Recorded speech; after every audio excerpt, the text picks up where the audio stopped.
আজকে দানেশের বিদ্যুৎ বরাদ্দ দিয়েছি। জয়ের ব্যাপারে অবশ্যই আশাবাদী। জনগণ যদি তার অকুণ্ঠ সমর্থন আমাকে দেয়, নিঃসন্দেহে বিজয়ী হতে পারে। আশা করি আপনাদের দোয়ায়, আপনাদের সবার সর্বাত্মক সহযোগিতায়, প্রিন্ট এবং ইলেকট্রনিক্স মিডিয়ার যারা এখানে উপস্থিত রয়েছেন, যেহেতু আগামীটি সংসদ নির্বাচন যেহেতু শুরু হতে যাচ্ছে, আগামীকাল থেকে প্রচারণা, সেই প্রচারণার মধ্য দিয়ে আমরা আপনাদের সবার সর্বাত্মক সহযোগিতা কামনা করছি।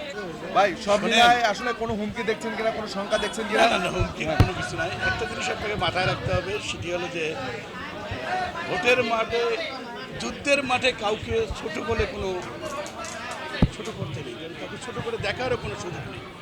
প্রার্থী তো সবাই প্রার্থী, তবে ভোটের মাঠে যে 100 ভোট পায় সেও জানে আমি বিপুল ভোটে জয়ী হব, যে 200 ভোট পায় সেও জানে আমি বিপুল ভোটে জয়ী হব।